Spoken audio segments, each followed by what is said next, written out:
A bloody hand hangs limp, the sacrifice complete and dripping onto the floor. Dark energy swirls around a hooded cultist, the grim ritual clearly underway. Before them, a woman is offered on a stone altar to summon their god. Her soul is ripped from her body in a vortex of pure, agonizing power, and a new god is born from this pain, musing on cosmic humility. This being reaches for the cosmos, feeling utterly dwarfed by its infinite scale. A bleak reminder that even gods are just specks in the grand scheme. Meet Idos, a pagan god who looks like he desperately needs a nap. He asks his little skullbird companion, Io, for a review of today's soul meal. Io, who is also a pagan god apparently, just chirps back, keeping its review concise. Idos admits the soul was kind of bland, a real gourmet of human suffering. This culinary critique leads him to a moment of deep existential thought, wondering if there is anything else on the menu besides tormented human souls. But Io reminds him they have been devouring souls for millennia, it is just their nature. Idos reflects that they do not get to pick their followers, a real divine HR problem, and their followers' love involves a whole lot of human sacrifice, which is a choice. He explains they were literally born from human emotions and prayers to the stars, concluding they should probably just be grateful for existing at all, you know. Just then, a brilliant light streaks across the night sky, catching his eye, and it is not just a star, it is an arrival, something new crashing into their world. Idos and his little skullbird buddy are both completely caught off guard by this new arrival. And of course, it is a new challenger with a smug grin, already mocking his followers' hobbies. Turns out she is Nemesis, the Greek god of Nemesis, and she is here to see Idos. Idos recognizes her immediately, his whole vibe shifting from bored god to oh crap, it is her. Even little Io gets in on the action, telling her she is trespassing on their turf. Nemesis just plays it cool, sarcastically admitting, "Oh yeah, this is totally your land." But Idos fires back that her asterisk cultists have been poaching on his divine property. She gives him a look that says, "Do not play dumb," knowing he gets what she is really here for. And the issue is clear, his cult has been snatching up her followers for sacrifices. She straight up accuses him of eating the souls of her people, a serious divine faux pas. We get a grim reminder of what his followers do, with a victim screaming in terror. Idos gets defensive, saying the heavens would be better off without a freak like her anyway. And then he pulls the classic, "I do not control my worshippers" card, a real hands-off management style. She finds this absolutely hilarious, like he just told the funniest joke in millennia. Then she cuts deep, calling him a god who is basically a slave to the very mortals who feed him. Standing across the field, she just lays it out for him, "You are pathetic." And with that, she stops talking and starts powering up, green energy crackling around her. She strikes fast, and as blood flies, she declares this is straight-up vengeance. Our boy Idos is completely stunned, caught off guard by the sheer speed and power of her hit. And in the chaos, poor little Io gets caught in the crossfire, plummeting from the sky. Nemesis launches into a lecture about how gods are supposed to be a benefit to the world, listing off all the good gods who bring stuff like dreams and freedom, really rubbing it in. And even mentioning the ones who forged the universe, talk about a high bar to clear. Then she hits Idos with the big question while he is down, what exactly is your purpose? Our boy is just completely floored, her words cutting way deeper than any blade could, because all he does, she says, is kill and destroy everything he touches, bringing nothing but fear to the world while he clutches his little bird companion. She just lays it on him, asking why a god like him should even exist at all. Snapping back to the present, he reaches for Io's falling skull, his hand still bleeding, and with a pained look, he bitterly admits that it must be nice to have statues and temples built in your name, a luxury he has never had. He imagines getting offerings of fruit and wine instead of the usual screaming victims, a real upgrade. This guy starts questioning his own existence, wondering why a foul god like him is even around. In a moment of pure existential dread, he admits he does not even know the answer himself. But his therapy session is cut brutally short by Nemesis resuming her attack from the sky. She unleashes a barrage of energy blasts that just tear the entire forest apart, and Idos gets absolutely ragdolled by the explosions, tumbling through the chaos. Hovering above the destruction, Nemesis just screams at him to fight back, calling him a coward. She then dives in for another devastating strike, her weapon glowing with pure power, smashing him down while asking if destruction is all he is really good for. Her blade glows with that familiar green energy, ready for another round of divine discipline. She lands a vicious kick right into Idos, finally getting the reaction she wanted. Spitting blood, he gives her the exact look of rage she was hoping to see. Nemesis just smirks, wondering if this lesser god can even put up a real fight. But Idos' eyes glow with a new resolve, deciding none of her taunts matter anymore. He accepts that his followers are trash and his existence is basically pointless, a real low point. Standing over poor Io's body, he fully embraces his grim role as a god of doom. With his power now fully unlocked, our boy is finally ready to get serious. And just like that, he snags her leg mid-kick, completely catching her off guard. She leaps back, suddenly finding this little fight a whole lot more interesting. Turns out she did her research and found no one in any pantheon has seen his power. Idos, now in his final boss form, asks if she wants to be the first to witness it. She just eggs him on, telling him to show her his best moves before she ends him. His grip tightens on his staff as he channels all that dark, chaotic energy. And suddenly, massive shadow spikes erupt from the ground right under her feet. Nemesis is actually caught off guard, forced to dodge the violent assault from below. From above, Idos dives straight down, bringing the fight directly to her. Their attacks meet in a massive explosion of purple and green divine power. This entire forest lights up as their powers collide in one spectacular blast, but Nemesis just grins through it all, asking if shadow manipulation is his only trick. Idos calls her pathetic, his own purple aura flaring up with a new, dangerous rage. Nemesis just smirks, her blade glowing as she explains her power is pure unadulterated vengeance. And her whole deal is the more she despises someone, the harder her blows land, a pretty solid business model. She stands there bathed in green light, basically asking if he wants to get wrecked. Our boy is just completely stunned, unable to process the sheer power spike. Before he can even blink, she clocks him with a right hook that sends him reeling back. She immediately follows up, diving down to continue the beatdown without a single pause. Idos gets launched across the sky like a divine cannonball, breaking the sound barrier. His flight path ends abruptly against a distant mountain, which probably is not great for the mountain. Then he comes crashing back down to earth, carving a massive trench in the ground. Lying in the dirt, he admits that, yeah, getting hit by a god really hurts. Who knew? For a second, he just wants to stay down and call it a day, which is honestly relatable. He is just a small figure on a hill, contemplating giving up entirely. But seeing Nemesis waiting for him, he realizes he is not quite ready to check out yet. At that moment, his hooded cultists start creeping out of the woods, spotting their god. One of the Antler Boys points him out, confirming that is their lord getting his butt kicked. Idos looks over at them and takes a deep breath, inhaling something from them. His entire demeanor changes, going from defeated to dangerously focused in an instant. Nemesis figures it out immediately. He is literally feeding on his followers' fear. Now powered up, Idos gets to his feet and asks if she is the goddess of revenge, ready for round 2. Idos, now radiating pure power, tells her she should have known better. His voice dripping with rage, he says she crossed a line when she hurt his friend. For the first time, Nemesis looks genuinely surprised, questioning what this form even is. Shadowy tendrils then erupt from the ground, literally spelling out doom around her. With a single slash of her blade, she cuts through his shadows like they are nothing. She mockingly asks if he thinks these pathetic little shadow puppets can stop her. Our boy calmly replies that no, he does not think they will. His power, he explains, is not just shadow manipulation, it is something much more. This big reveal drops, his true power is creation itself. He clarifies that he manifests darkness and negative emotions from the cosmos, and then makes them a reality, completely binding Nemesis in shadowy tendrils. This god of doom points out she made a critical error attacking him in his own domain, a place where fear is practically an unlimited resource thanks to his fan club. Now he gathers all that delicious fear into a concentrated orb in his hand. This goddess of vengeance struggles, but she is completely caught in his trap. In a perfect bit of irony, he declares this is his revenge for what she did to Io. He then offers her a taste of his own brand of payback, unleashing a massive beam of pure, concentrated fear energy right at her. This attack completely engulfs Nemesis in a blinding yellow explosion, leaving her to take the full, devastating force of his newfound power.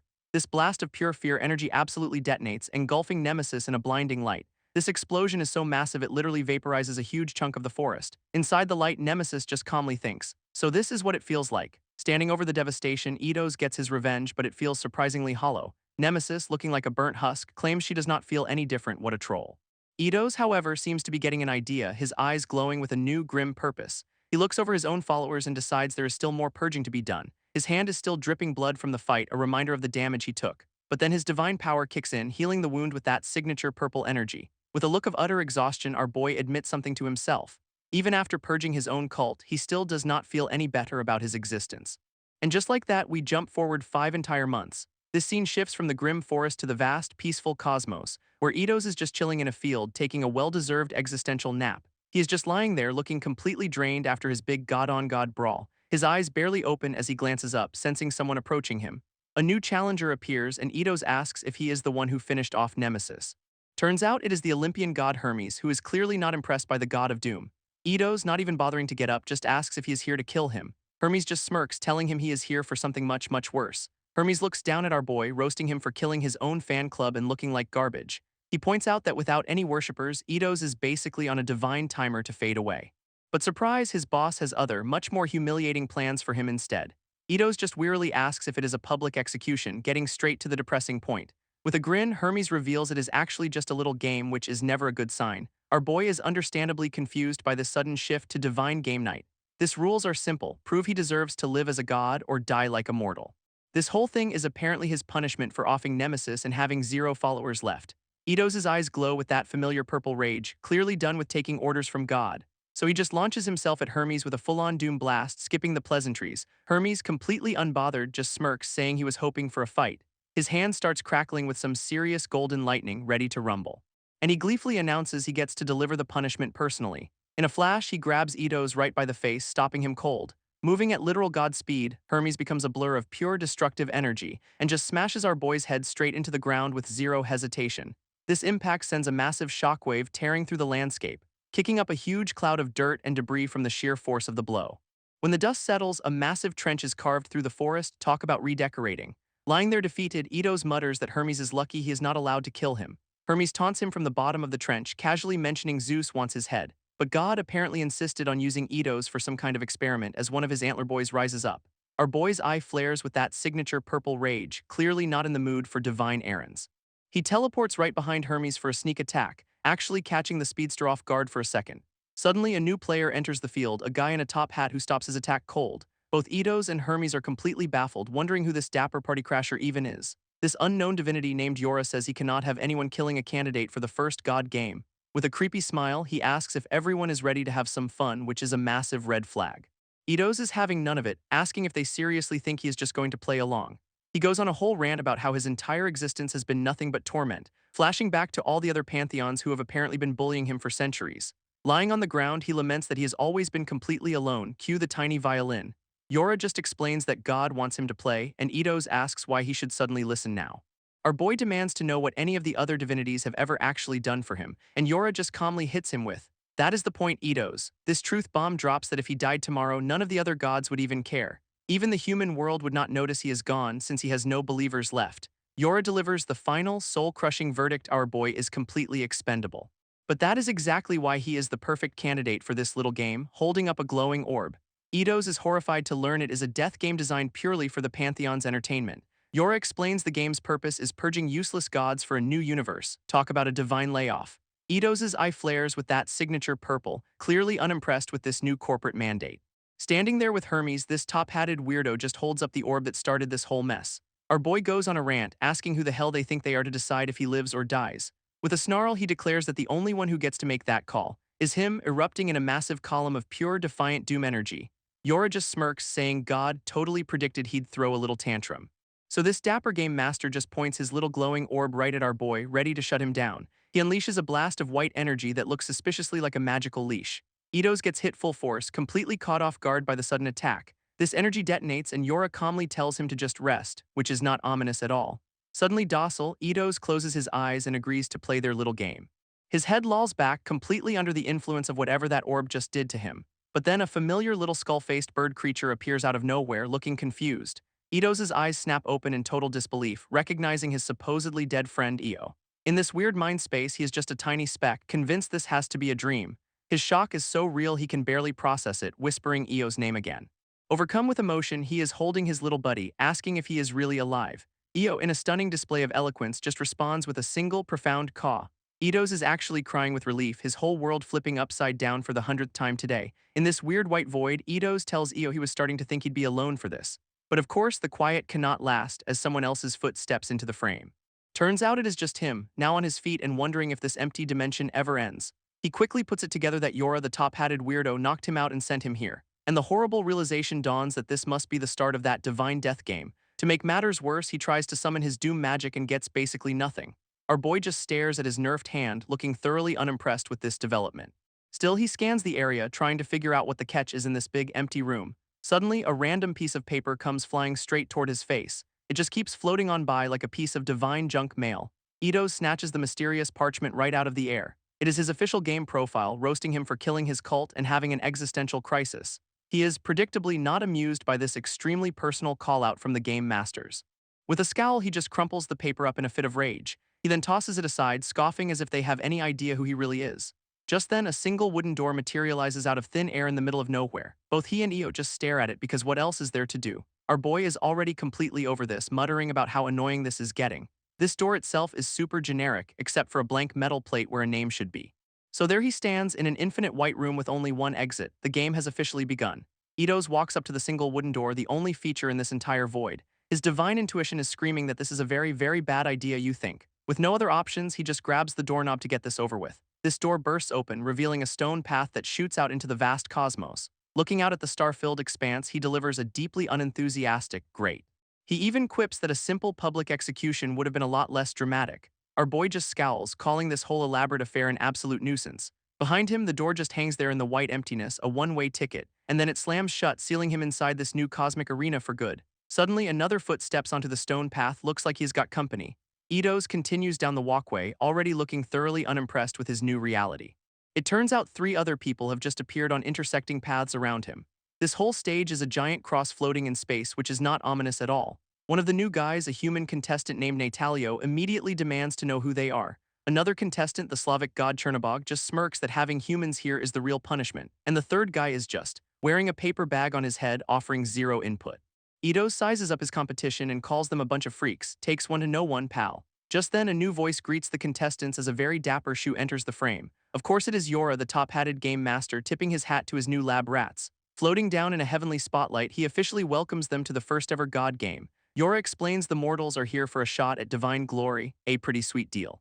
This divine contestants, however, are just playing to avoid being completely erased from existence. Floating above, he tells them all to play by the rules, as Chernobog calls him a hunk of metal. Idos is disgusted, realizing God just wants to watch deities fight humans for entertainment. This human, Natalio, immediately starts mouthing off to Chernobog, clearly having a death wish. Our game master just finds the whole insult thing amusing, asking why they are so offended. He challenges them to prove their superiority over mortals if they truly believe it.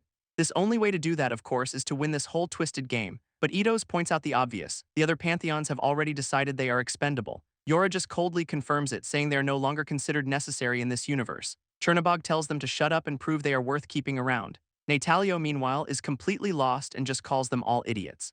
He even turns to the guy with a bag on his head for answers. Good luck with that. Cutting through the chatter, Yora raises a finger to command their attention. It is finally time for him to lay out the rules of this divine circus. Chernobog listens, his mind racing over the implications of the god game. He starts to question the very premise of this whole setup, wondering why on earth mortals would be included in a test for gods.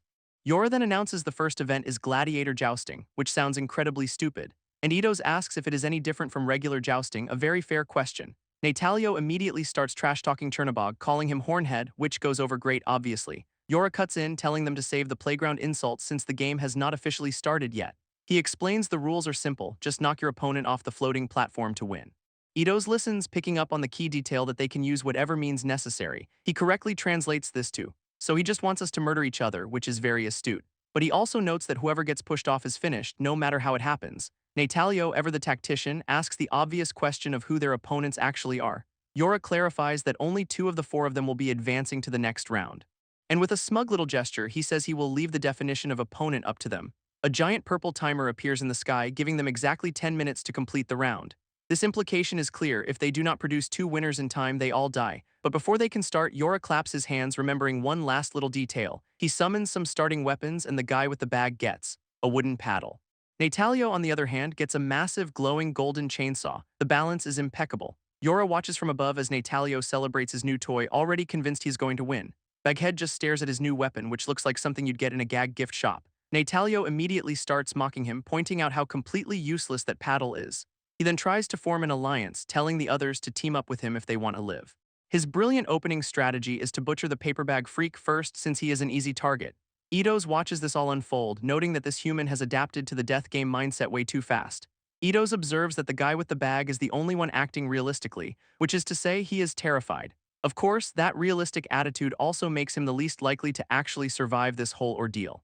Ignoring the others, Chernobog strolls over to Idos, claiming they have met before.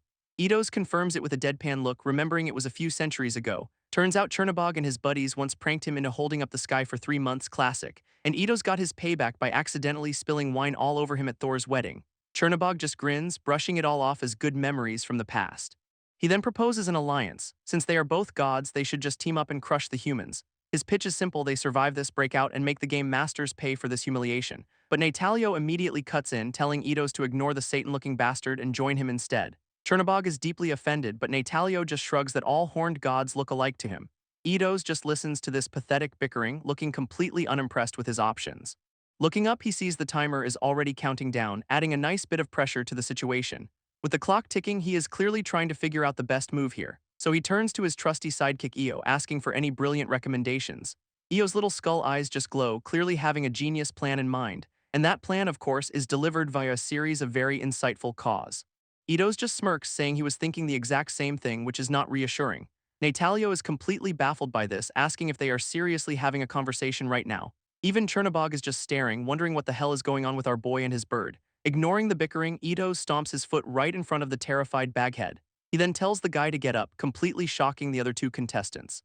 Baghead just looks up, paddle in hand, totally confused by this sudden attention. This poor guy can barely stammer out a me. He is the obvious weak link here. Chernobog absolutely loses it, screaming at Idos for picking the weakest human over him. But Idos just turns his back, coldly stating that for him, it was an easy choice. His lecture then turns to Natalio, calling him a chainsaw boy who is way too eager to kill. Next on the roast list is Chernobog, who he calls an arrogant jerk for thinking gods are superior. Idos declares that if this game is about worthiness, neither of those two deserves to live. With that settled, he finally turns back to address Mr. Paperbag directly. A quick flashback shows Idos telling someone he knows what it is like to have everything taken from you by people who think they are better. He remembers the feeling of being looked down on and totally underestimated. This memory shows him facing down a whole crowd of powerful entities who wrote him off. Back in the present, he asks his new potential ally if he understands that frustration.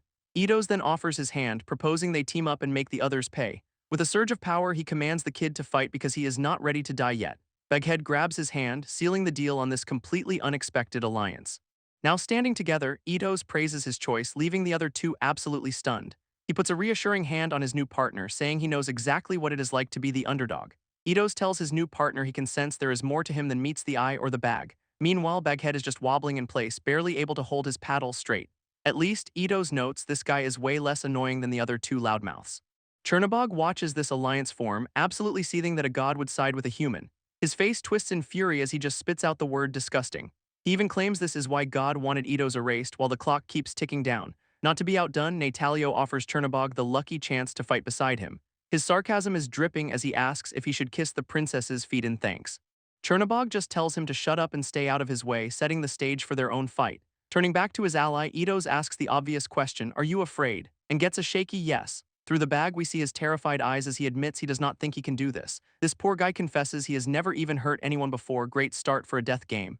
Idos muses that for a normal person, this level of terror is completely expected. But with his hand glowing, he reveals that is precisely what makes him the perfect partner. He is looking to weaponize those raw emotions, especially that potent fear. Purple energy swirls around his hand as Idos declares he can use it. Chernobog immediately figures out the plan, scoffing that it would only work with a nation of human batteries. With just one guy, he tells Idos that this is basically a suicide mission. Idos just glares back, coldly confirming that he does in fact have a death wish. In a flashback, he declares there is no way he is dying just because some higher power ordered it. Natalio immediately kicks things off by firing a massive purple energy blast from his chainsaw. He screams down at Idos that he sealed his own fate the moment he defied him. Idos dodges the barrage, knowing his one arm makes him a huge target in close combat. Chernobog feels completely boxed in, realizing Natalio will just kill Baghead if he makes a move. With no other choice, Idos squares up against Chernobog, his fist crackling with blue energy. These two gods then collide in a massive explosion of power, deciding to settle this head-on. Chernobog is genuinely amused, questioning why Idos would ever challenge him in a brawl. He even mocks our boy for trying to fight with just one good arm, a truly classy move. But Idos' eyes just glow as he coldly tells the horned god to step aside. Chernobog refuses, demanding Idos let him go butcher that useless human first. For that little suggestion, he gets a supercharged fist right to the jaw, spitting blood. Baghead watches in pure terror, trying to warn Idos to get away from the fight. Idos just holds him back, telling him he needs him alive and to absolutely not interfere. From the sidelines, Natalio is in total awe as the platform trembles from their punches. As the divine beatdown rages, Baghead just stands there, clutching his paddle for dear life. But then a strange purple energy starts leaking out from under his paper bag. Idos is just relentlessly hammering Chernobog, screaming that he has no worshippers or monuments. He continues the brutal lecture, yelling that he has no sacrifices, no history, no legends. Landing a final, devastating blow, he declares Chernobog's very existence is a stain on the world. With his opponent completely broken, Idos looms over him with a smug grin, ready to twist the knife. Idos' victory lap is cut short as he is suddenly getting his face rearranged by a mysterious newcomer. This powered-up version of Baghead now stands over the already beaten Chernobog, clearly the new boss. With a vicious grin, he tells Idos to just lay there and watch what happens next. Then he promises to rip Idos' partner to shreds, while the actual Baghead can only squeak in terror. This evil twin just watches, looking like he was born to cause problems. His glowing eyes narrow with terrifying focus. This is not a bluff. He looks down at the fallen god, admitting that Idos' brutal roast was completely accurate. And Chernobog, completely broken, admits that his entire existence has been about causing suffering. In a flashback, he recalls that saving his little bird buddy Io was his one and only good act. And there is little Io in the memory, the source of Chernobog's one good deed. Meanwhile, the evil twin says that watching the strong pick on the weak really gets under his skin, because it reminds him of all the garbage the gods have put him through. So he grabs Chernobog, power surging, saying this whole situation makes him realize something.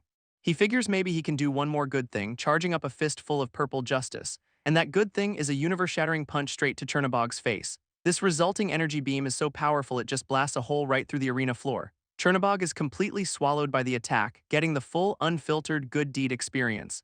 This attack is so over the top it completely shatters the fighting stage. After pouring everything into that one attack, the doppelganger collapses, admitting that was all he had. But somehow Chernobog tanked the whole thing and is now standing over the collapsed attacker, hoping he is done. Chernobog looks down at the collapsed doppelganger, completely unimpressed by his one-hit wonder routine. This evil twin is just sprawled out on the ground, purple energy smoking off him like a spent firework. He is clearly out of juice, grimacing in pain on the shattered floor after that one big move. All that is left of his grand entrance is a menacing grin and a whole lot of nothing. Chernobog just thinks shit, probably annoyed he did not get to land the final blow himself. But then the real Baghead starts screaming for him to watch out from behind. Our horned god is just confused, checking himself for injuries while totally missing the actual threat. Because Natalio is dropping from the sky like a human missile, chainsaw aimed right at him. With his fancy new antlers, Chernobog finally looks up as Natalio decides to take out the strong one first. Natalio brings his glowing chainsaw down, ready to end this whole game right here and now. This horned god just watches it descend, probably thinking, oh, not again. He is totally trapped, realizing there is no way he can get out of the way in time. This attack connects with a massive explosion of light and sparks, only for it to be blocked by, of all things, Baghead's flimsy wooden paddle. Chernobog is just staring, completely speechless at this absolutely ridiculous turn of events. He is trying to process how a piece of wood just stopped a divine chainsaw attack. Natalio is absolutely losing his mind, screaming at the paperbag bastard for interfering. And Baghead, paddle glowing, just asks Natalio what the hell he even is. This whole scene is just frozen, with Baghead effortlessly holding off Natalio while Chernobog watches, baffled. Natalio is internally panicking, realizing he cannot even budge the guy. This is not going according to plan. Baghead is just standing there, thinking that blocking the chainsaw felt like hitting a mountain. He nervously asks Chernobog if he could maybe use his magic energy to blast the guy again. Our boy then admits he really does not think he can beat him, so much for that confidence boost. But Chernobog explains that it is not that simple because his powers have some major limits. We get a quick lesson on divine mechanics. Gods normally run on prayers from their followers. Chernobog, however, is special and can convert negative energy into power instead. In this empty arena, he has neither, which makes using his divine arts a huge problem. He reveals that Baghead's sheer terror was just enough fuel for him to power up once. That, however, was the last of his prayer reserves, leaving him totally tapped out. Baghead immediately starts panicking that they are doomed, while Chernobog tries to play it cool. Their little strategy session is cut short by Natalio, who is not a fan of being ignored. He revs his chainsaw, absolutely furious that they dare turn their backs on him mid-fight. Mocking Baghead for getting cocky over one block, he lunges forward for another attack. He screams that weaklings like them need to be put in their place, and brings his chainsaw down again, only to be met with another impossible clang. Natalio's face is a perfect picture of someone whose entire worldview just shattered. Even Baghead is sweating bullets, realizing that first miracle block was not a fluke. As Natalio screams for him to just die already, our boy just stammers out an apology. Chernobog watches the whole thing, asking his little bird buddy Io if he is seeing this too. He notes that every single time Baghead swings that paddle, it is somehow deflecting everything. Chernobog notes that not only does the paddle block, it seems to make Baghead hit even harder. With a mighty swing, our boy just smacks Natalio's chainsaw so hard it sends him reeling back. Natalio's face is a perfect picture of disbelief, his brain completely short-circuiting. His supposedly divine weapon just clatters uselessly onto the ground, beaten by a plank. And now the loudmouth is on one knee, looking up at the guy he just called a weakling. He is so dazed he literally has to ask how he even got knocked down to the floor. In a move that defies all logic, Baghead actually reaches out and asks if his opponent is okay. He is genuinely offering to help the guy who was trying to murder him 30 seconds ago. Watching from the side, Chernobog figures out their weapons must have some special properties. But Baghead is still stuck in his own head, thinking a weapon is useless if you are unwilling to fight.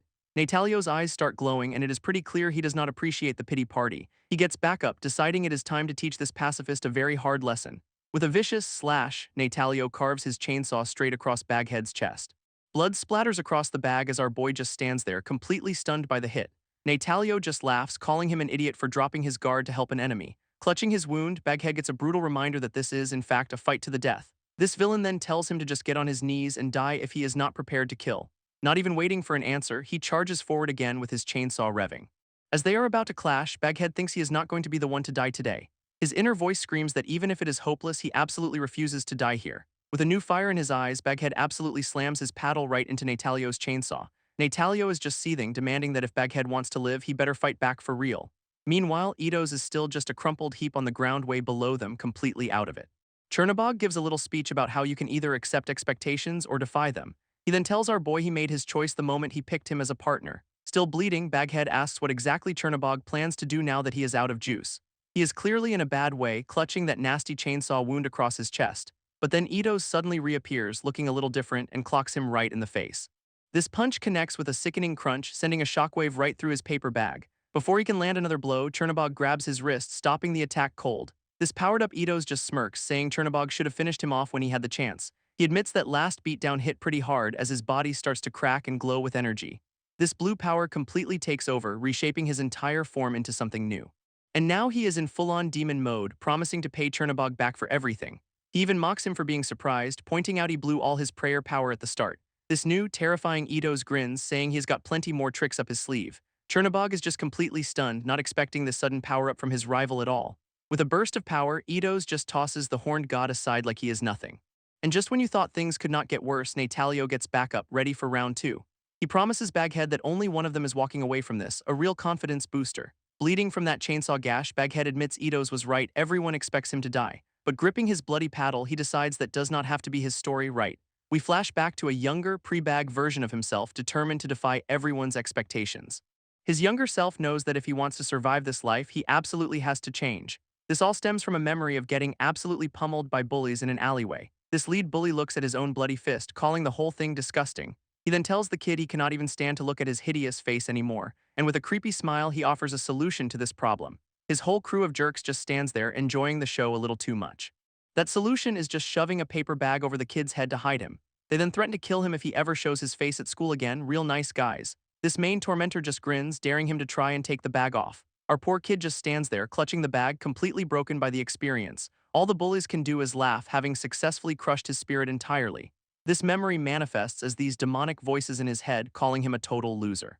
Back in the present, his eyes are filled with a terrifying resolve. He really will do absolutely anything to survive this, no matter what it takes. Meanwhile, Natalio is still charging in, completely unaware of the mental power-up happening. He swings his chainsaw with a massive swoosh, aiming to finish this once and for all, bringing the glowing weapon down for what he thinks is the final blow. But Baghead's already in motion, swinging that legendary plank right into the chainsaw's path.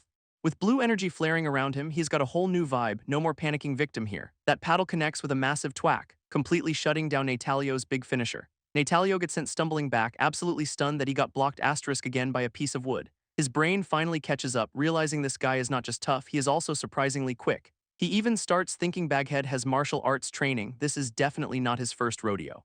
Our boy, however, seems completely distracted by something else entirely. He glances up to check on his partner, seeing the fight still raging way up in the sky, and it looks like Chernobog is absolutely wailing on the newly transformed Idos. Nice. Baghead is just watching, desperately trying to figure out how he can even help from down here. That distraction gives Natalio the perfect opening, sneaking up behind him with glowing red eyes.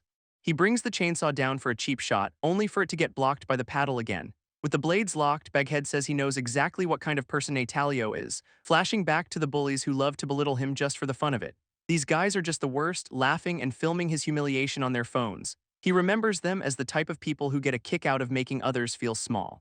Back in the present, he declares he has suffered from people like them his entire life, admitting that he never had the courage to actually fight back before now. But their partnership, symbolized by a helping hand, seems to have changed everything for him, and if he is going to die anyway, he might as well go down swinging for once, hell yeah.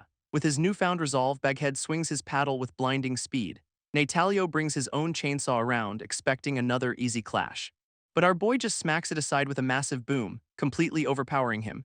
Natalio's brain just short-circuits, unable to process what just happened. His whole game plan was built on this guy being an easy mark. Now he is staring down a glowing, terrifying opponent who is definitely not a pushover. Baghead immediately follows up, bringing the paddle down in a brutal overhead smash. That hit sends Natalio flying backwards across the arena floor.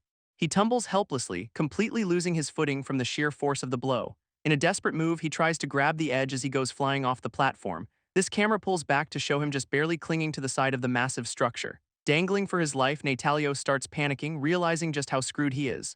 A foot suddenly steps into view right next to his fingers. Our boy has arrived. Looming over him with that intense blue aura, Baghead is a picture of cold fury. Natalio immediately tries to talk his way out of it, asking why two humans should be fighting. He even suggests they team up against the gods, a real change of heart now that he is losing. Baghead just silently lifts his foot, aiming right for Natalio's desperate grip. With a brutal crack, he stomps down hard, crushing the guy's fingers under his boot. Natalio's eyes go wide in pure agony and disbelief at this sudden ruthlessness. Screaming in pain, he loses his grip and plummets into the darkness below. Natalio is screaming, begging not to be the one to die, a total 180 from his earlier trash talk. But Baghead just looks down, completely cold, and lets out a curse. Realizing there is no way out of this, Natalio seems to just accept his fate. In a flash of purple energy, our boy tells him he knows he is scared. His opponent's face is just a mask of pure terror, reflecting this strange new power. And then Baghead pats his head, admitting that he is scared too. What a twist. This sudden empathy completely throws Natalio for a loop, leaving him stunned. But with glowing red eyes, Baghead is just thinking about what his partner needs to win. With a sickening crunch, he grabs Natalio's head, starting the real process. This chainsaw user can only scream in rage as he realizes he has been played. His final moments are just a stream of curses at the guy who outsmarted him. Baghead then thanks him for being their second battery. Oh, that is cold. He crushes Natalio's head, absorbing all that delicious fear energy for himself. Watching from above, a guy in a top hat is impressed by this mortal's ruthless tactics. He even admits that he is starting to like our boy's style. But the real question is whether this power-up will be enough to change anything.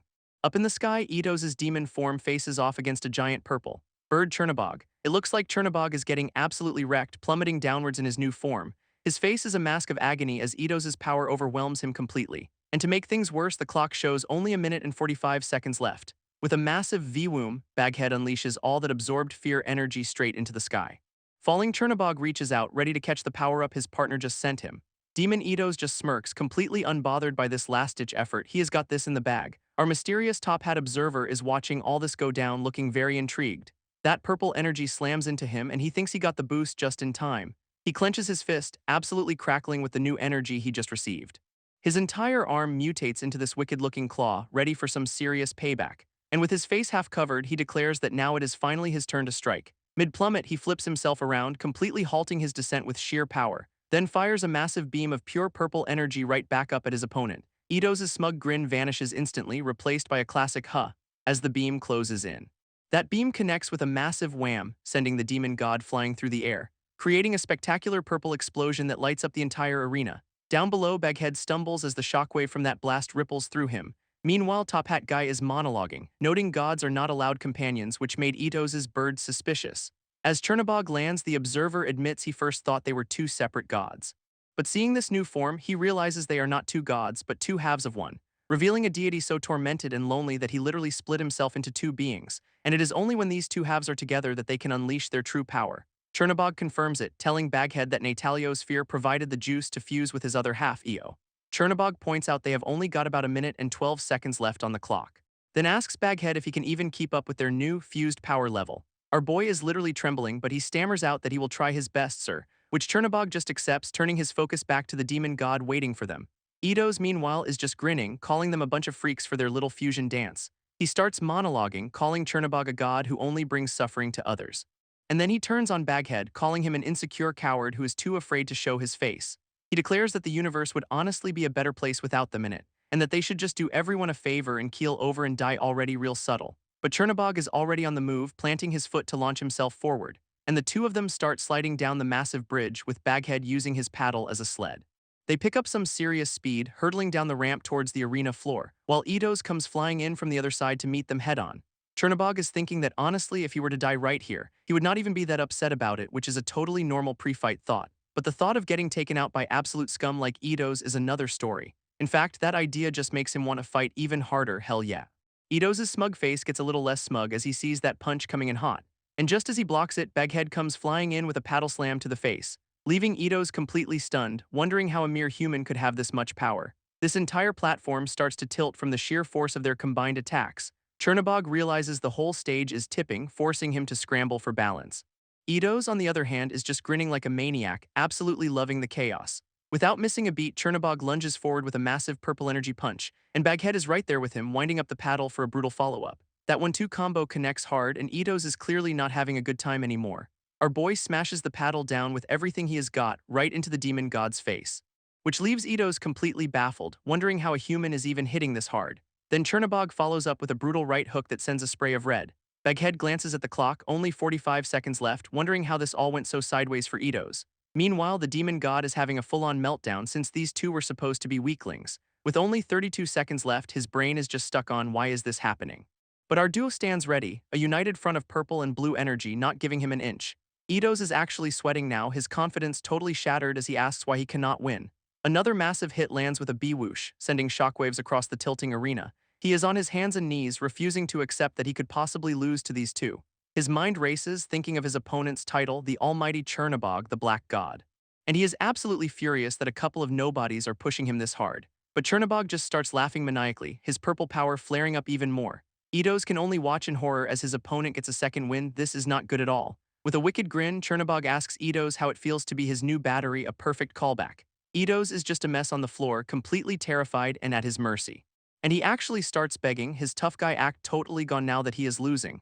Then comes the apology tour, admitting he completely underestimated Chernobog. You think. He even tries the "we are both gods, we should be friends" routine, which is just pathetic.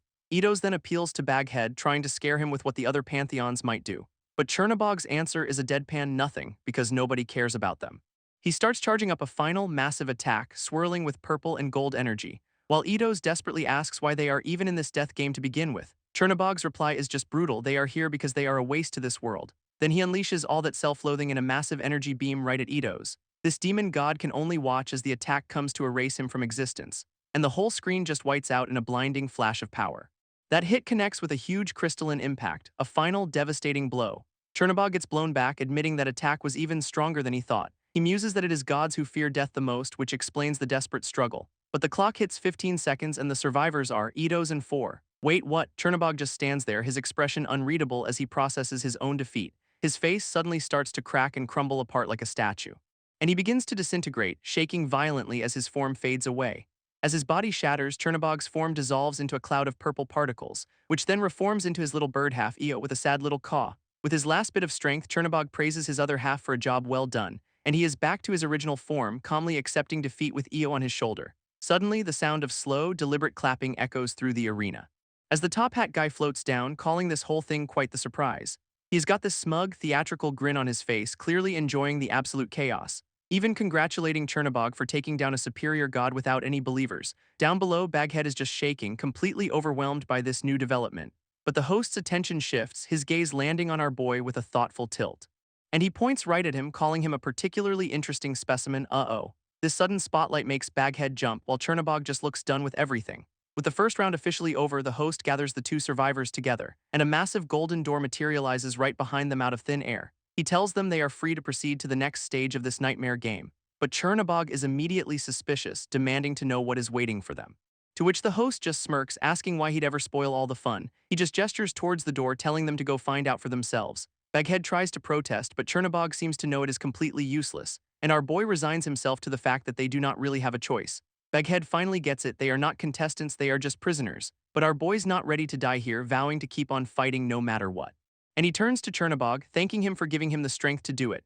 Waving goodbye at the door, he promises he will never forget that the god saved his life. But Chernobog just brushes it off, telling him not to give him so much credit. Classic. From the doorway, Baghead insists he saved himself, which is some solid character growth. And with a final slam, the door closes, separating the unlikely duo for now.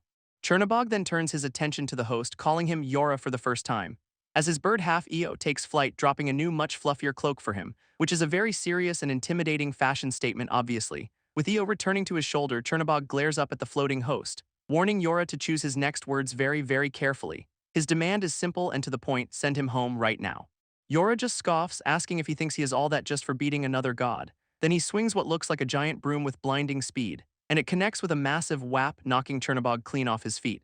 Yora gets right in his face, telling the pagan god to remember his place. Chernobog grits his teeth, realizing he is completely outmatched in a straight fight, because without fear or prayer to fuel him, he has got no way to defeat Yora. This host reassures him he will not be joining Baghead, which sounds way more threatening than comforting. Yora gestures to a door, telling Chernobog he is being sent to hang out with the others. Our boy is immediately suspicious, wondering who the hell he is talking about. This host just gives a smug little nod, confirming his statement without any more detail. Then he asks for a little favor, like he is doing Chernobog a solid. With a snap of his fingers, he tells him to at least try and make some friends. How thoughtful. That snap sends Chernobog flying backwards into the unknown, completely caught off guard. Yora adds that his very life depends on it, which is not at all reassuring. And Chernobog lands with a brutal faceplant in a brand new location, a great start. He has been dropped into some kind of fancy hall filled with other divine-looking beings. Looking absolutely disgusted with this whole situation, he picks himself up off the floor. This place is apparently called the Box, and it looks like a VIP lounge for gods. A trio of goddesses immediately gives him the stink eye, clearly not thrilled to see him. Other gods are whispering, wondering how a mere participant got a sponsor to be here. Chernobog is completely lost, having no clue what this sponsor talk is even about. Suddenly, a new voice calls out from a balcony, greeting all the familiar faces. A spider-legged host welcomes everyone to the first-ever god game. Oh, this is getting bigger. He introduces himself as Anansi, a trickster god, promising the winner any wish they desire. That last part gets Chernobog's attention, the idea of a wish changing his entire demeanor. His little bird skull buddy Ido seems to be on the same page. With a glint in his eye, Chernobog realizes a wish could solve all his problems. His mind flashes to a dark vision, a promise that a wish could change everything. This one with all that power, according to the host, is right here in this very room. Looking up, Chernobog spots the supposed big boss on a balcony high above the crowd. This new figure is just labeled God, rocking a purple energy crown and a very intimidating aura. From his perch, he welcomes all the assembled gods and goddesses to this grand event. Anansi, the spider-legged host, gets the crowd hyped, asking if they are ready for the show, and the divine audience absolutely loses it, cheering like it is the concert of the century. Chernobog, however, is completely unimpressed by this whole spectacle, just watching from the sidelines. It is a massive gathering of deities from every single pantheon all in one place for this game. He wonders if they are all participants but quickly realizes that cannot possibly be the case. Suddenly, a new voice calls him out as the lone deity, and a shadowy figure approaches. This newcomer introduces himself as Hades, the Greek god of the underworld, great, another charming personality. With a smug grin, he gets right to the point, calling out Chernobog for being a prayerless god. Our boy just glares as Hades twists the knife, asking what a god is without any believers. This answer, delivered with maximum condescension, is just a lost idea. Hades then gives a backhanded compliment about his divine art, saying it is the only thing keeping him from disappearing. He also reveals he watched the fight against Idos, calling it quite the entertaining match. Chernobog immediately fires back, noting Hades does not seem very broken up about Nemesis. He even spells it out for him, Nemesis, the goddess of vengeance. Then he drops the big question, asking if they are not both from the same Greek pantheon. Hades just smirks, coolly admitting he knows who Nemesis is and does not seem upset at all. He calls her erratic, basically saying it was only a matter of time before someone took her out. And besides, she was a champion for Zeus, not him, so not his problem, not his pantheon. His attention then shifts to the main stage, announcing the real show is about to start. Chernobog immediately clocks the family drama, noting the bad blood between Hades and his brother. As a giant screen lights up, Hades just tells our boy to shut up and watch, and Anansi gets on the mic, presenting the first batch of contestants for the gods to sponsor. First up is a legendary German warrior, looking all broody and mysterious in the spotlight. He is rocking a ridiculously oversized sword just to make sure everyone gets the message. This announcer casually mentions he is known for, slaying a dragon or two, and his name is Siegfried the Dragon Slayer because of course it is. Next on the docket is a mighty maiden, the legendary heroine of the Hike clan. Stepping into the light is Tommo, looking calm and completely ready for a fight. Hades explains to a very confused Chernobog that these are some of the best participants around. Immediately, a cat-eared goddess decides she is sponsoring Siegfried because he is a total hunk, priorities. Her much more serious companion calls that a foolish reason, saying he is waiting for other choices. Our boy is still stuck on this whole sponsors thing, trying to piece together the rules. Hades clarifies that these contestants are the players in this so-called god game, and all the gods in this VIP lounge are just here to bet on who they think will win. When Chernobog asks what the stakes are, Hades just casually flips him a glowing betting chip. Hades lays out the rules. These chips are basically a god's popularity score in physical form, and the more chips you bet on a champion, the more of your power they can borrow. He then twists the knife, pointing out Chernobog gets 0 chips since he has 0 followers, brutal. Our boy is still catching up, so Hades clarifies that betting literally lends your divine power to a contestant. Using a helpful Chibi diagram to show how more coins equals a bigger power-up for the champion. You can even spread your bets across multiple fighters to hedge your odds, like a divine fantasy league. But with 2 million souls competing, Hades warns him to choose his champion very carefully. Because, as he ominously adds, there are some very serious consequences for losing. And that word, consequences, definitely gets Chernobog's attention, his expression souring. When he asks for details, Hades just shushes him, telling him to focus on the show, declaring from his balcony perch that he is shopping for his perfect contestant. Back on the mic, Anansi introduces the next fighter as a total wild card, and Chernobog's eyes widen as Anansi reveals this kid does not even have a name. Hades just smirks, saying they will just have to use his nickname then. As Anansi presents the quiet fighter who stood against Chernobog himself, it is Baghead. He is officially announced as 4, looking absolutely terrified in the spotlight, and our boy just sweats buckets, giving the most awkward hello in the history of death games. This entire audience of gods falls into a dead, judgmental silence, until one of the goddesses whispers in disbelief, realizing this is the mortal who supposedly beat Chernobog. Anansi hypes him up as a genuine godslayer, while Baghead tries to explain he had a little help. This divine peanut gallery immediately starts booing, with one guy offering a bounty to whoever takes Baghead out. This whole crowd of gods gets super intense, threatening to jump him if he does not leave the stage. And Chernobog just watches this whole mess unfold, saying absolutely nothing. Hades pops up asking if that is his partner, and Chernobog delivers the coldest no in history. Baghead looks totally defeated for a second, but then clenches his fist with a new resolve. He stands tall, declaring they were not trying to be heroes, they were just fighting to survive. And that simple honesty seems to hit Chernobog, who just mutters, "That is all." Hades, meanwhile, is loving every second of this drama, flashing a predatory grin. Anansi tries to get the crowd under control because apparently gods are a tough room. He then tells Baghead sorry, but maybe some leftover gods will sponsor him later, what a burn. But just as he is being dismissed, a voice roars out for Anansi to wait a moment. This host turns around, completely baffled by the interruption. It is Hades holding up that single betting chip and declaring he wants to sponsor the kid. This move leaves the entire divine audience completely speechless and confused. Even the big boss, God himself, seems to be taking an interest from his throne. Anansi thinks it is a joke, calling Hades out for being a clown. Hades just coolly flips his chip, asking if he really seems like the joking type. With a deadly serious look, he announces he is putting all his prayer on the boy in the bag. This crowd absolutely loses it, and Baghead has no idea what to even think. Other gods start mocking him, wondering why he'd go all in on someone so obviously weak. Anansi tries to get the divine mob under control, telling everyone to just chill out. This host turns to Hades, double-checking if he really just made that absolutely insane bet. With a grin that could curdle milk, Hades confirms he is 100% serious. Baghead, meanwhile, is sweating buckets but thinks this is a good sign. Oh, you poor naive soul. Chernobog questions the logic, asking why he'd go all in on one unknown fighter like that. Hades just counters with a smug, "But what if I am right?" The ultimate high roller's comeback. Our boy is completely unimpressed, deciding that the god of the underworld is just plain crazy. Down on the stage, Baghead looks up at the balcony, recognizing a familiar face in the crowd. He is pointing right at Chernobog, calling him the god who saved him, which is not quite right. This very public, very wrong declaration leaves Chernobog and Io completely baffled. This kid starts bowing like a madman, thanking Chernobog profusely for sponsoring him, sir. Hades is absolutely loving the mix-up, teasing that they are friends, but Chernobog just tells him to shut it. Chernobog just sighs, thinking at least Baghead has a fighting chance now as Anansi tries to move on. Hades asks if our boy is leaving, and Chernobog confirms it is a waste of time since he cannot sponsor anyone. This god of the underworld heads for the exit himself, assuming Chernobog is done with the show too. But a nearby goddess seems surprised, noting that Chernobog is actually sticking around for some reason. He tells you he is on his way out, completely missing Yora, the original host, peeking from behind a pillar. That is definitely the guy who threw him in here, rocking a very smug, just as planned look. Ignoring everyone, Chernobog just heads for the nearest door to get out of this divine circus. He swings it open and finds a hallway of giant floating blades, so much for a simple exit. Chernobog looks out the window, dryly noting they are floating in the middle of nowhere. Great. He grimly accepts that there is probably no actual exit from this so-called god game. Suddenly, Idos pops up to explain the whole thing is a divine purge designed by God himself. He recalls how in round 1, all the gods' powers were nerfed, flashing back to his own defeat. If Chernobog had been at full power, Idos admits he would have been toast instantly. This whole system was rigged to make sure any god who lost was officially labeled unworthy. But on the bright side, Idos points out at least they know there is a prize for winning this whole mess. That grand prize is a single, all-powerful wish, and you can see the gears turning in his head. He thinks about his people, the ones who worship him and give him his purpose. With a wish, he tells Io he could change everything about their existence for the better. A voice from a doorway asks if he is really that disappointed in how he was made. It is Yora, the original host, stepping out and calling that whole idea pretty pathetic. Idos fires back, asking if Yora is really that confident after just one round. With a smug look, Yora just tells him to trust the process, calling him Idos. Our antlered god just stands there, taking in this incredibly punchable new attitude.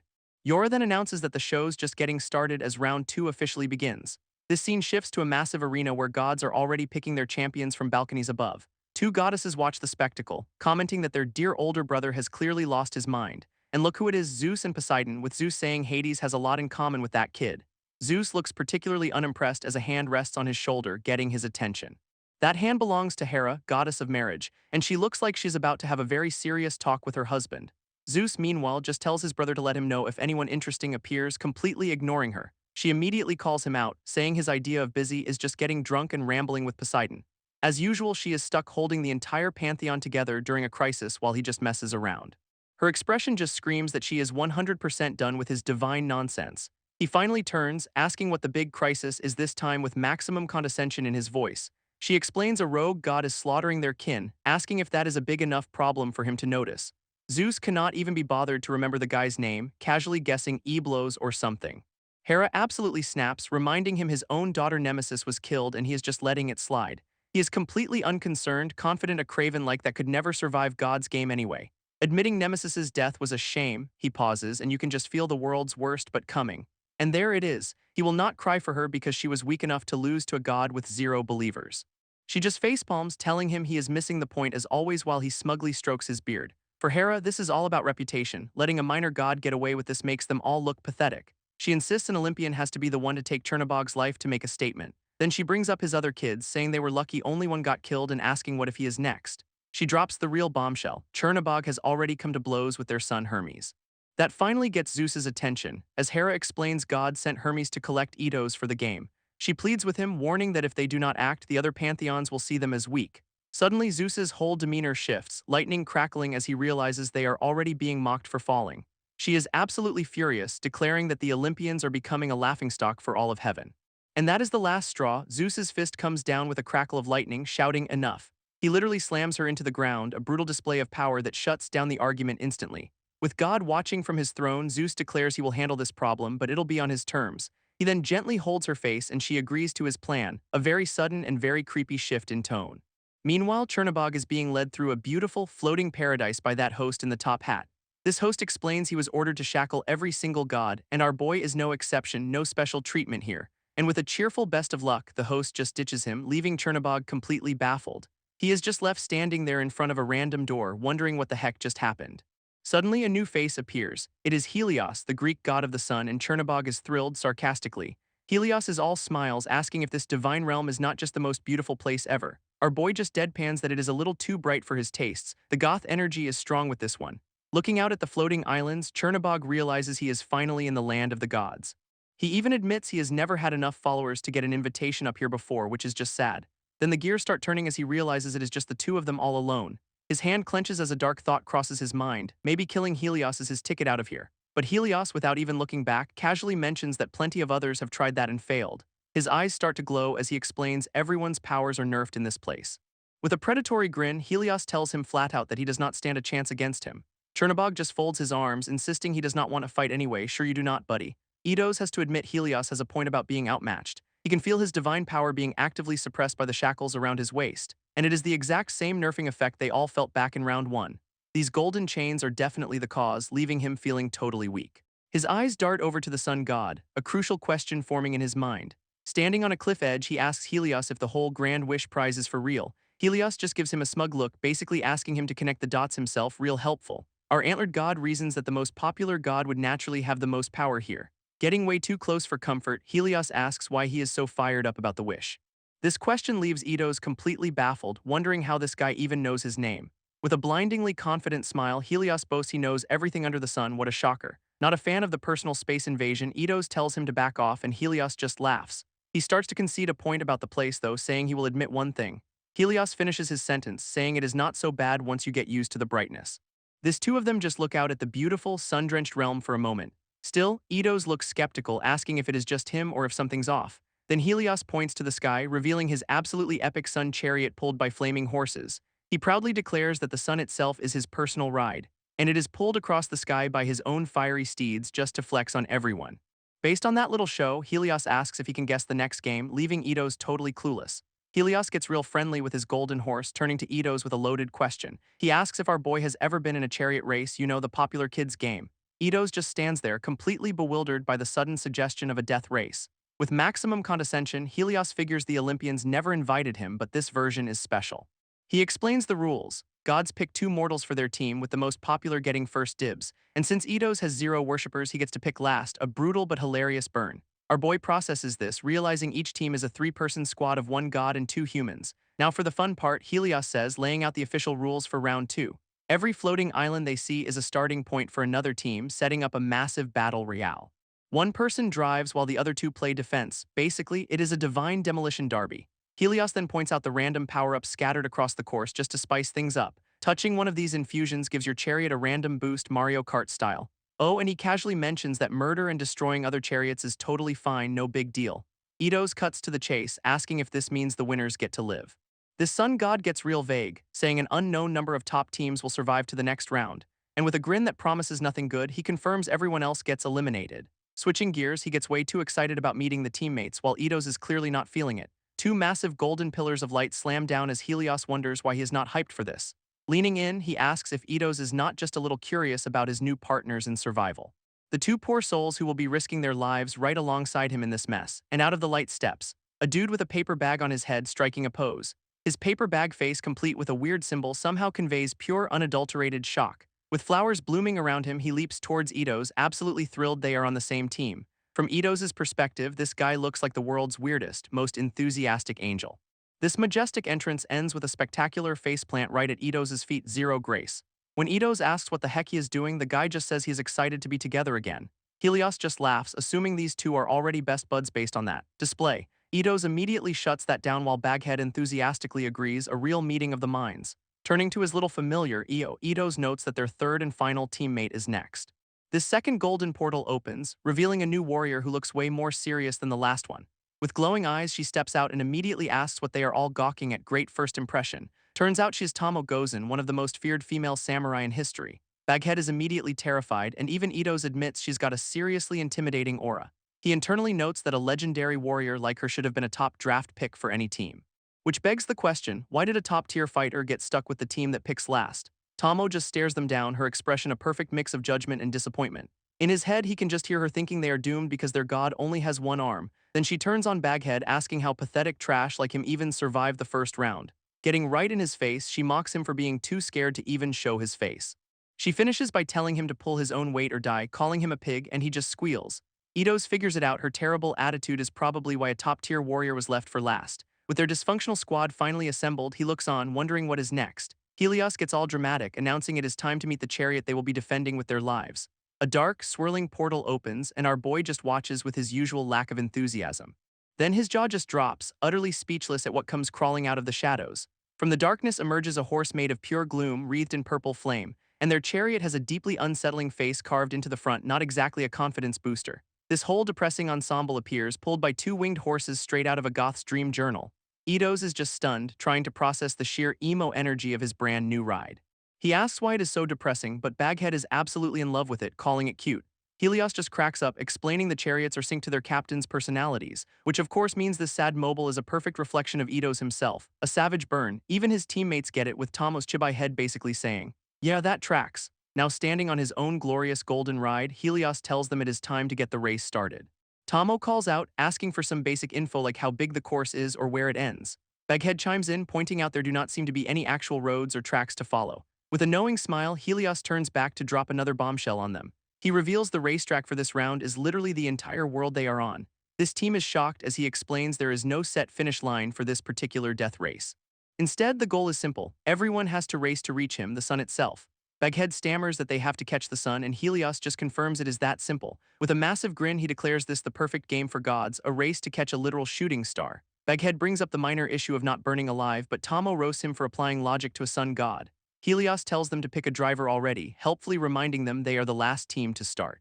This most dysfunctional team in history stands ready, with Idos grimly accepting the race is about to begin. Even their goth Pegasus seems to be getting hyped, snorting as if to signal the start is near. This rules finally drop. Helios gets a 1-hour head start at full speed, and only some teams will survive. He does add one handicap though. After that first hour, his chariot cannot use power-ups, giving them a sliver of hope. With his back turned and eyes glowing ominously, he asks if they are all ready for the chaos. Then he spins around with a cheerful wave, telling everyone to have fun because this is totally a game. Idos' crew just watches him go, their own chariot pulsing with some seriously ominous purple symbols. With a final, manic grin, Helios officially kicks things off, shouting that it is time to chase the sun. Idos just stares ahead, his expression all business as he mentally prepares for the game to start. And just like that, Helios' golden chariot rockets into the sky, leaving a brilliant trail of light behind him. Meanwhile, Baghead is at the reins, sweating buckets and looking like he has never seen a horse in his life. Tommo immediately starts yelling at him, and he panics, admitting he knows nothing about horses, let alone a Pegasus. She grabs the reins herself, showing him how to snap them to get moving, a real hands-on, very angry teacher. Their spooky horses respond with a snort, purple energy flaring from their eyes as they finally get the message. With a powerful lurch, the gloomy chariot finally takes off, launching them straight into the air. Now they are airborne, flying past the floating islands with Io right beside them, officially joining the death race. Idos just watches the chaos unfold, his face a perfect mask of grim determination. Baghead, on the other hand, is having a full-blown panic attack, begging the reins to please go up. Their goth Pegasi respond by just yeeting the whole chariot into the sky's zero grace, all momentum. Tommo immediately starts yelling at him for his terrible steering, while he begs for a minute to learn on the job. Our antlered god and his new samurai teammate just stand there, sharing a look of pure, unadulterated regret. His little familiar Io apparently has a plan, and Tommo is just shocked Idos can understand the spooky bird. Idos lays out the strategy. Since Helios cannot use boosts, they need to find a speed power-up to close the gap. This is their only real shot at catching the sun god, who is already a tiny golden speck in the distance. And just like that, Baghead spots their first potential power-up on a floating island below them. He asks if he should try to dive for the glowing green prize, looking for any kind of leadership. Then a horrifying thought hits him. If these things are the key to winning, everyone's gonna be fighting over them. Right on cue, a massive explosion rocks the air right next to their chariot. Talk about perfect timing.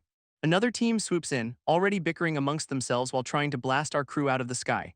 Idos dryly confirms that yes, it looks like they want to contest that power-up. Tommo, however, looks absolutely thrilled at the prospect of some actual violence. She orders Baghead to get them closer, but he is pretty sure that is a fantastic way to get them all killed. With a smirk, she says she does not need to be right on top of them as her hand glows with blue energy. She just needs to be close enough to use her newly summoned spirit bow. This is her element.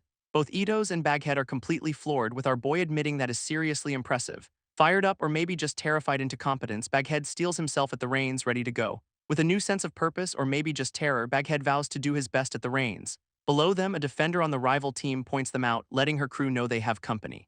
Her spear-wielding partner gets way too confident, declaring that this time our heroes are finished for good. Tommo, however, just stands there calmly, channeling a terrifying amount of blue energy into her weapon. As the enemy lunges, she meets his attack with a simple, almost polite sorry, but there is no this time, she says with a smirk, an absolutely legendary pre-fight one-liner. And then she just unleashes a massive wave of energy, completely shutting the guy down in a flash of blue and red. This whole scene triggers a flashback for Idos, who is seen lying in a field complaining to Io about his worshippers. He wonders why his followers think he wants them to stab people 54 times as a sacrifice, a totally reasonable question. His spooky bird familiar just squawks in response, probably thinking the same thing. Idos then admits it is not like his worshippers ever talk to him, so he cannot exactly set them straight. They are just too afraid of him, a point driven home by a vision of robed figures dragging someone off. Staring up at the stars, he wonders if he will ever meet someone who is not completely terrified of him. Io seems to offer some encouragement, and Idos agrees it would be nice to meet interesting people for once. He does not know when that day will come, his eyes filled with a quiet, lonely hope. But he wishes it would be soon, a thought that cuts right back to Tommo being awesome in the present. Snapped back to reality, Idos is just stunned by her incredible speed and raw power. He yells for Baghead to steer them under her for support while the guy frantically tries to drive. Up above, Tommo's attack has already done its job, leaving the spear guy in a very bad way. But the rival team's god, a small girl with horns, grabs her own reins, refusing to back down. Tommo hangs in the air, having just completely neutralized that spear guy with zero effort. Her gaze locks onto the enemy god, basically telling her she is completely cornered now. With glowing eyes, the horned god just seethes, absolutely refusing to be intimidated. In fact, she screams, "Die," and hurls her own spear right at their chariot. It smashes into their ride with a massive bam, a direct hit from below. This horned god is stunned, though, because her attack barely even left a scratch. And Baghead nervously asks if his driving was okay. He totally blocked it on purpose. Tommo lands gracefully, giving him a rare compliment for his surprisingly competent move. A wild grin spreads across her face, thinking this useless guy might actually be good support. This sudden display of teamwork has the enemy god panicking, realizing she is in trouble. Her face just contorts with pure rage and a healthy dose of oh crap. Meanwhile, Tommo's eyes are practically vibrating with battle lust. She is absolutely loving this. Without hesitation, she unleashes another devastating strike, slicing right through the horned god. Even wounded, the god scoffs, finding it hilarious that Tommo thinks she can order her to die. Tommo just looks down on her, splattered in red, and coldly calls her scum. But suddenly a new threat appears. A golden, lightning-charged crossbow aims right at them. It is held by the other team's actual god, a stoic-looking dude with white hair. Our samurai just clicks her tongue, more annoyed by the interruption than anything else. Before he can fire, though, Idos dives in from above to intercept him personally. This new god unleashes a massive blast of green energy, meeting Idos head-on. Idos slams into the white-haired god, erupting in a massive shockwave of green energy. This rival god is sent tumbling through the air, completely caught off guard by the impact. Plummeting towards his chariot, he just screams in pure, unadulterated rage. Both fighters land back on their rides, with the other team's god looking seriously rattled. And Baghead, ever the professional, immediately asks for a performance review on his driving. Tommo is having none of it, screaming at her god to just get them the hell out of there.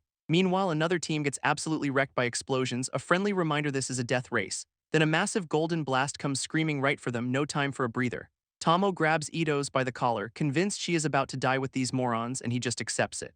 Below them, another team makes a beeline for a blue power-up floating in the water. Idos just calmly tells Baghead to ignore it and keep going, much to his driver's confusion. He then asks the kid a simple question. After everything they have been through, does he trust him? Baghead, terrified but loyal, immediately stammers out a yes, sir, no hesitation. With that settled, Idos begins to channel some seriously ominous purple energy. From the island below, shadowy tentacles erupt from the ground, answering his call. A rival team just gawks in horror as the tendrils shoot straight for their chariot. In an instant, the shadows completely envelop their ride, grabbing it tight. Tommo's jaw just drops, watching this display with total disbelief. She stares at Idos, who is casually controlling this eldritch horror with one hand. And for the first time, she is left wondering what kind of god she is actually teamed up with. Idos' shadow tentacles have completely ensnared another chariot, and its crew is desperately trying to hack them away. On another chariot, a dark-skinned god looks on in total shock, recognizing Idos by name.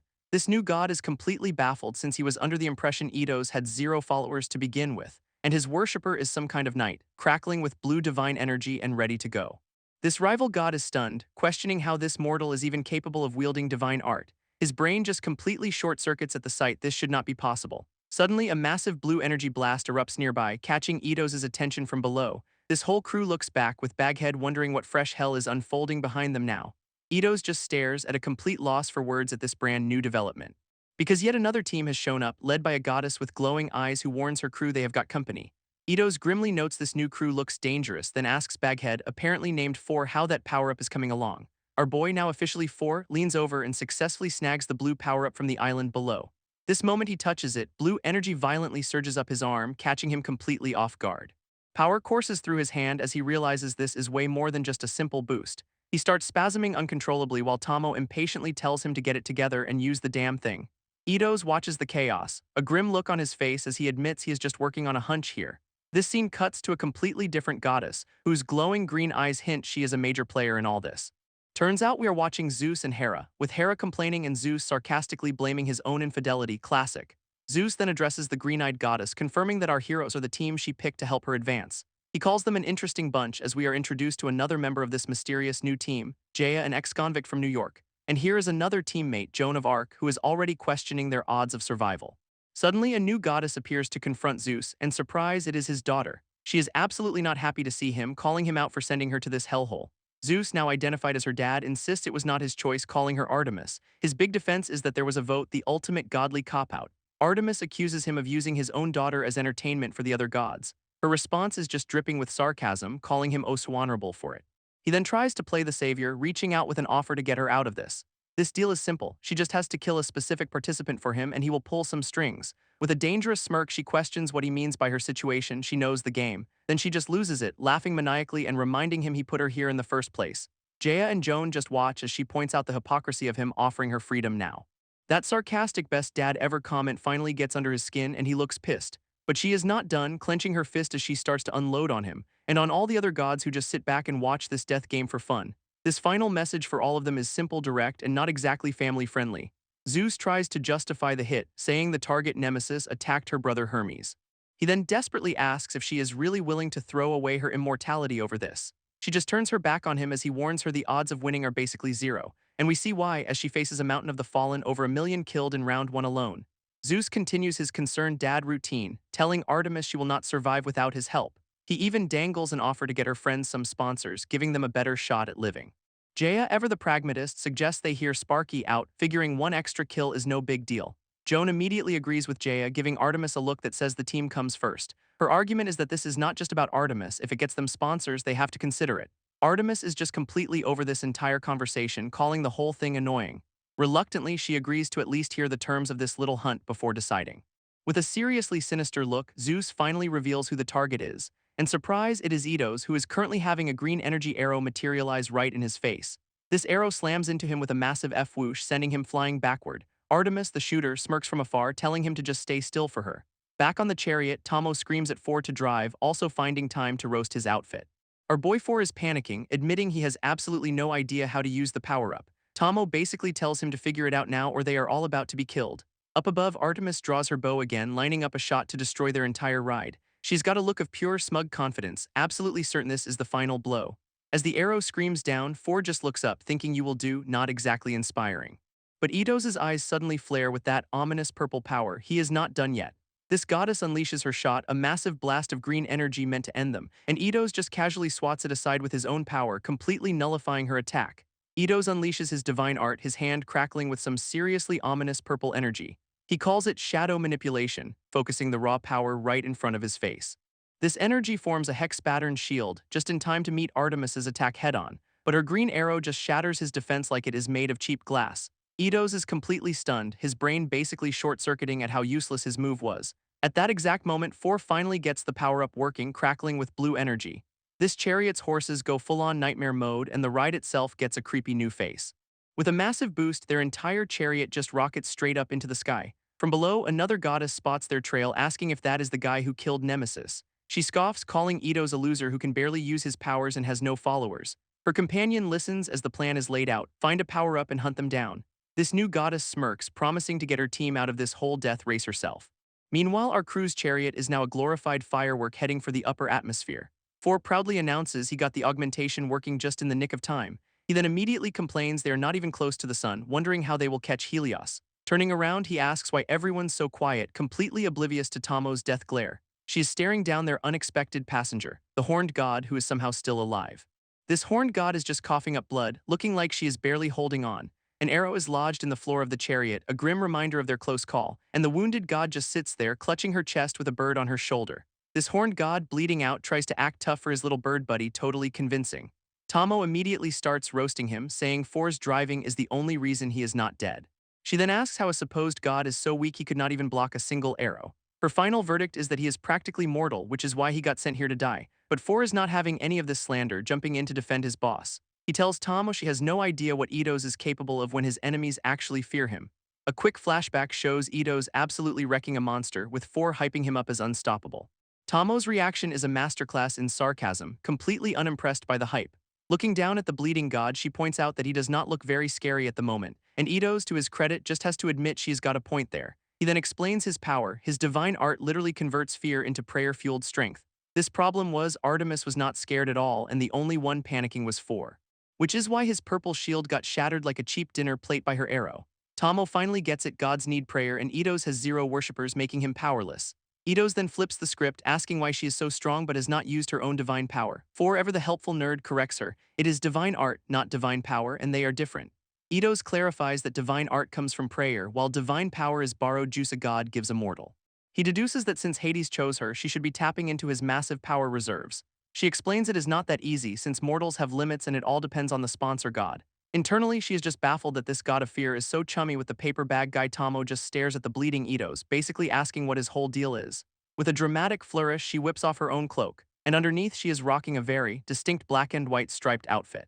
She then tosses the cloak over to the wounded god, but makes it crystal clear she is not playing nurse. He can wrap his own damn wound. Idos is just completely baffled by this gesture of aggressive helpfulness. Blushing furiously, Tommo insists she just cannot have him bleeding all over her ride. Four thinks this is the cutest thing ever, earning him a swift shut up from Tommo.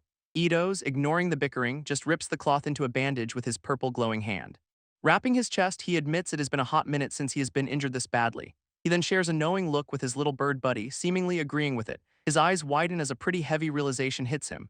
This is the first time anyone's ever offered him something that was not just pure fear. Tommo immediately snaps him out of his sentimental funk, demanding to know what he is thinking.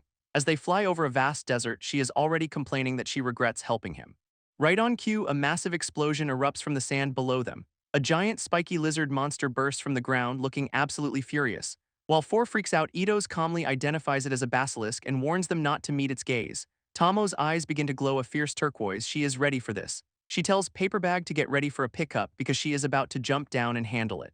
Idos immediately shoots down her plan, saying her little spear will not even scratch the basilisk. But she just calmly steps forward, telling them there is something they have clearly misunderstood. With a confident smirk, she declares they have absolutely no idea how strong she really is, and then she just swan dives right off the chariot, plunging toward the monster below. Idos is completely stunned by her recklessness, screaming at Four to follow her down. Our boy Four, ever the loyal subordinate, just says on it and grabs the reins. As she plummets toward the desert floor, a flashback reveals how pitiful her life has been. She spent her entire existence being forged into a weapon for someone else's war. Kneeling before her lord, she was nothing more than a tool to be wielded in his battles. When her master finally perished, her whole purpose in life just vanished with him. Facing her own end, she finally wondered what it would even be like to live for herself. Now falling into the jaws of a monster, she realizes this death game might be her answer. She tightens her grip on her weapon, a new resolve hardening in her eyes. This is her chance to finally fight for her own sake, and she is absolutely taking it. Tapping into her sponsor's strength, she calls upon the divine power she was given. unleashing an attack called Lion's Gale, courtesy of the Egyptian god Shu. A massive blast of energy just cleaves the basilisk's head clean in two, and she just keeps falling, slicing the entire monster down the middle on her way down. Up on the chariot, Idos and Four can only stare, their jaws practically on the floor. Landing gracefully, she sarcastically asks if its gaze is supposed to kill you, too bad it is headless. Tommo just smirks, saying its deadly gaze does not matter if she kills it first. And with a massive slosh, she proves her point by bisecting the monster's skull. She lands on its corpse like an absolute boss, wreathed in that turquoise divine energy. Right on cue, Four swoops in with the chariot for a dramatic midair pickup. Somehow they stick the landing without crashing, which is a minor miracle for Four. Back on board, she casually mentions she was not sure if the idiots would actually catch her. Both Idos and Four are just staring at her, their brains completely fried by that display. Idos immediately calls her out, asking why she hid that power when Artemis was about to kill them. Her response is a casual laugh, basically asking if he is seriously upset about that. She explains there was no reason to show her hand to them, even if they are temporary allies. Because at the end of the day, in this death game, they are all still enemies. Four starts to stammer that she has a point, but Idos cuts him off before he can finish. Surprisingly, Idos agrees with her, admitting she is right to be cautious. But he warns her that this lone wolf attitude is going to get her killed eventually. He reminds her this is not some small-time brawl, it is a game with history's strongest champions. His eyes glow that ominous purple again as he says if she truly wants to survive. None of them have the luxury of holding back their true power from each other. Even his little skull-faced bird buddy, Io, squawks in emphatic agreement. Idos then hilariously blames the bird, saying Io told him to start being a team player. Tommo just sighs, finally giving in and agreeing to be more transparent from now on. With the basilisk handled, Idos demands they all share their backstories to make things fair. Tommo just shrugs and agrees, saying it is not like she was hiding anything to begin with. Idos then points to Four to start his story as they fly towards some ominous rock spires. Suddenly, we cut to Germany, where a massive blue energy dome just explodes in a forest. A woman is just joyfully riding a massive wave, laughing her head off without a care in the world. This whole scene then flashes back to 500 BC, where a pointy-eared god is absolutely panicking. This god, identified as Belebog, claws at his own face, screaming about why this was done to him, and in a flash, his neck is just snapped by an unseen assailant. His killer, a stone-cold, white-haired god, says he should have seen this coming. Out of the shadows emerges a demonic figure in black armor, calling the killer brother. This is Chernabog, the black god, and he is clearly not happy with this family reunion.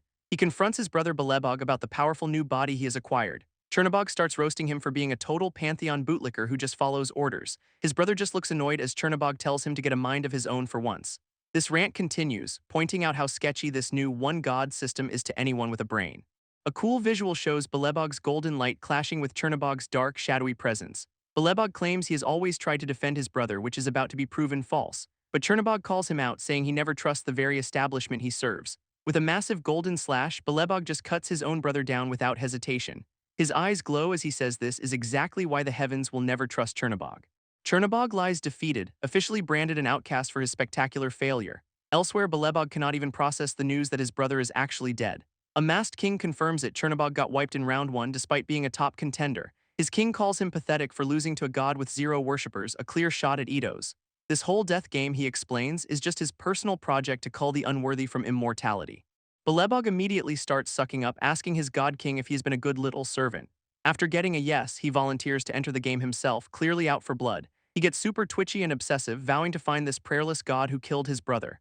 This guy is literally scratching himself raw, completely consumed by this need for revenge. And from a distance, he spots our heroes flying through the mountains. He has found his target. Seeing them, he finally processes that his brother Chernabog is truly gone for good. He wonders aloud how he can make things right, which sounds ominous as hell coming from him. His face then twists into pure rage, revealing his true violent intentions. Meanwhile, back on the chariot, Tommo is just verbally abusing Four for being a useless paper bag. She shakes him, absolutely baffled that he does not even know how his own divine power works. Four sweats nervously, pointing out that it is not like he came with an instruction manual. He then asks if she will teach him, earning a massive facepalm for his adorable cluelessness. Idos finally steps in, telling them to cut it out so Four can actually focus on steering. With surprising patience, he tells Four to just think about how his powers function. A handy infographic then explains divine power is just borrowed juice from a god's divine art. Idos explains that against the basilisk, Tommo used her divine power like a seasoned pro. She's just got that natural-born killer instinct, radiating a quiet, dangerous confidence. He figures the basic knowledge is already hardwired into her brain, just waiting to be unlocked. Then he tells Four he just needs to find his own power, which is just peak useless advice. Tommo is clearly getting tired of this little therapy session, giving them both a death glare. Shoving Four to the floor, she turns the tables and demands Idos explain his power source. She guesses it is fueled by negative emotions, assuming he gets stronger from people's fear. Her follow-up question is basically, so you make people cry for a power-up, a totally normal ability. Getting right in his face, she asks how she is supposed to trust he will not betray her for a quick boost. His answer is a dead-eyed, terrifyingly honest, you do not. But then he makes her a promise, trying to add a little honor to the whole we are enemies thing. He says if he were going to stab her, it absolutely would not be in the back. She is a bit thrown by this weirdly respectful threat as Four tries to butt in. Tommo grabs him by the collar, telling Dear Head to take his hands off her or get stabbed. Meanwhile, Four is in the background having a complete meltdown, trying to get their attention. He is desperately trying to get them to stop their little death threat flirting session. Pointing ahead, he directs their gaze to the icy peaks below where a hand holds a glowing flower. This snow is littered with the frozen bodies of other contestants, all wearing their uniform. Tommo just glances down at the mass grave, completely unfazed by the whole scene. A fiery red orb forms in her hand as she prepares to snatch whatever prize is waiting down there. Tommo's plan is simple, just slash through the whole icy mess with her fiery power. She casually lobs the fiery orb to Four, calling him Paperboy as he fumbles to catch it. With a sharp glance at Idos, she tells him he is not getting out of this conversation either. She tells Idos he is not fooling her, while Four in the back is just marveling at the shiny new toy she gave him. Then she asks what kind of wretched god would even sponsor a guy with powers like his. To her surprise, Idos just agrees, saying he is wretched and his presence here is probably justice. His hand opens as he admits that for a long time he has been thinking about something. A grim vision of a skeletal figure appears as he confesses he has wondered if the world would be better if he'd never been born. He clenches his fist, declaring that if he has to die, he will do it on his own terms, so be it. But if he could actually win this whole death game, he has a very specific wish in mind. His gaze falls on the glowing prize below as he says he'd use his wish to change his destiny. Tommo just scoffs, asking if his current fate is not good enough for him, a real tough love moment. And then she gets all flustered, pouting and reluctantly admitting she supposes that is a decent wish. Four chimes in from behind, adding that he has fought beside idiots with way more pathetic ideals. This sudden moment of wisdom from the paper bag leaves both Idos and Tommo completely speechless. Suddenly, a creepy new guy with a sinister smile appears, musing about a god holding such disdain. This dude is revealed to be a full-on winged being, casually perched on their chariot and talking about divine purpose. Idos is absolutely livid, clearly not appreciating the surprise party crasher. Both Tommo and Four are completely blindsided, wondering where this guy even came from. His expression hardens into a furious glare, ready to throw down with this winged intruder. This winged intruder wastes no time, grabbing Idos right by the throat. With a smug God was right, he just chucks our boy off the side of the chariot.